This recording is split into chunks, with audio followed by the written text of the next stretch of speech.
Kevin Durant used to be a cheat code, turned the amazing Warriors into an unbeatable dynasty. Even the Nets might have won that championship without Kyrie and Harden because Kevin Durant was just that good. But since then, his impact is not the same. Even the Suns missed the 10-team playoffs with KD playing 62 games. So why is this dude demanding another max contract? Well, ESPN says, I don't know if the Rockets are going to put anything on the table that's close to the max for Kevin Durant. Really? So what's going to happen now? Is he going to threaten to leave the team, make things awkward? Because we have seen plenty of stars cause drama over money before. How terrible would it be to take this amazing young Rockets team and ruin the whole thing over a KD contract dispute? And before you say, that won't happen, KD's max is 2 years, $119 million.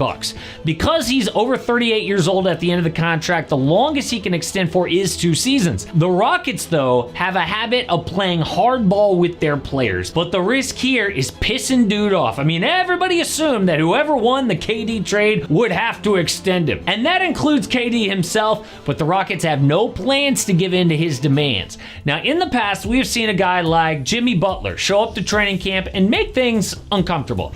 He showed up late for the Heat, said all the right things, but within a few months was making noise about being traded. Oh, but KD's never done that before. You're right, except he's never had to negotiate a contract before. He's always been just given the max, no questions asked. The one exception was a little pay cut on the Warriors for a short 2-year deal, but how will he react if the Rockets offer a lot less like that report said? Well, we already know that KD is a guy who's not afraid to speak his mind. Just last week, he got into yet another Twitter battle with a random fan. By the way, do not type in Kevin Durant Twitter battle into Google. You'll get like 10 different answers. But this one was 2 random fans debating KD's all-time ranking. One guy says he's nothing without Steph and the Warriors, so Durant jumps in and a fan says, hey man, get off Twitter for your mental health, which is clearly in a bad place right now. And I kind of get that. Dude is just searching his own name to argue against fans at 5 a.m. They didn't even tag him. He's searching his name. So KD says, how do you know where my mental is at? Then a fan says, well, where will your mental be on opening night when you watch the team that gave you everything raise a banner after you left them high and dry? Ooh. See, the NBA savagely scheduled the Rockets at OKC Game 1 ring night. So Kevin Durant's gonna have to stand there and watch his old team raise a banner in front of him. Total burn by that fan, to which KD replies, finally, it's been 10 years, about time they win one, LMAO. Wow. Now later, Durant said, I was just joking. But dude clearly is not afraid to speak his mind and make things uncomfortable. A contract situation could get ugly. That's a lot more than just words on Twitter. So why are the Rockets gonna risk this? They knew that if they traded for Kevin Durant, of course he's gonna want a max contract. Everyone knew that. Are they stupid? Actually, just the opposite. I would argue, under GM Rafael Stone, the Rockets are the best run franchise in the NBA outside of Oklahoma City. Why? Because the Rockets get young players to take team-friendly contracts left and right. Alperen Sengun, he said, oh, I want my max, but he signed for 5 years, $185 million, a good $40 million below his max. Got Jalen Green to sign for just 3 years instead of 5. Jabari Smith Jr. is only going to make about $24 million per year, which is a bargain.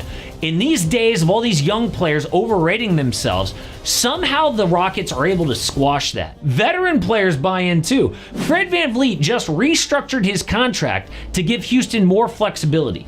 Dorian Finney-Smith left the Lakers for 4 years, $53 million, but in the fine print of that contract, only 2 of the years are guaranteed. So how do the Rockets pull this off? I don't know, but right now the most valuable thing in the NBA today in this era, outside of having a top 5 player, is getting valuable team-friendly contracts. See, under the new second apron rules, teams that overspend are punished harder and faster than ever. Basically, your depth gets destroyed, your flexibility is gone, so you're stuck if anything goes wrong. Injuries, bad chemistry, whatever. It is such a big deal.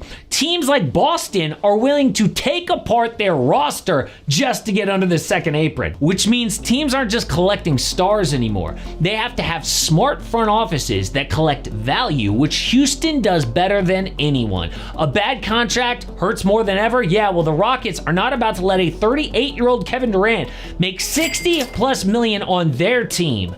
But didn't KD know this before he got there? Why was there that video of him being so excited to become a Rocket? Well, yes, obviously he likes their young roster, he likes their coach, but also because dude had leverage. See, because Durant's on an expiring contract, the Rockets would be stupid to deal assets and then not extend him, because they would risk losing KD for nothing and wasting everything that they traded away. But it turns out KD's leverage is not as strong as he thought it would be.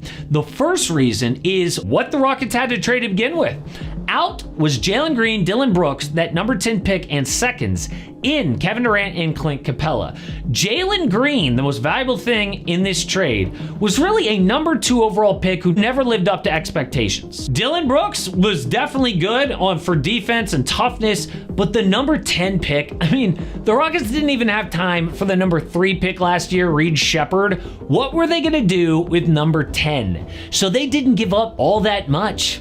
Now, even if KD does leave after 1 year, the Rockets still have so much to use to replace him in a big trade. They control the Nets pick in 2027, the Suns picks 27 and 29, the Mavericks in 29, and a bunch of their own. Meaning the team's got valuable picks for the moment another superstar becomes available. Like I said, most well-run organization outside of OKC, KD just doesn't have that leverage. But there is one weird wrinkle to all of this that explains why Houston is playing tough.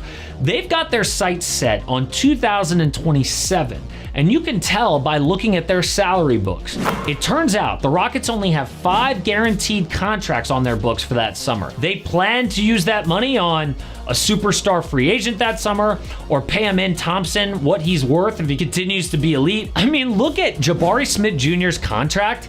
It weirdly dips down in the summer of 2027, then shoots right back up again. You never see that. It couldn't be more obvious that the Rockets are planning something huge for 2027. So KD is just the transition period until they get there.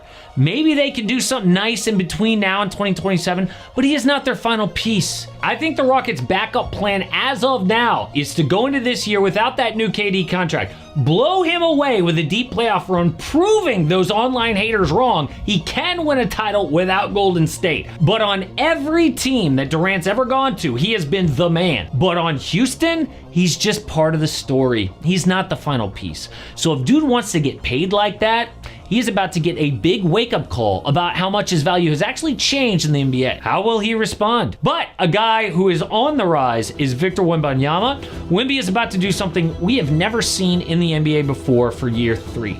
The Spurs built, honestly, a very weird team around him. But if Wemby pulls this off, it could be the perfect fit.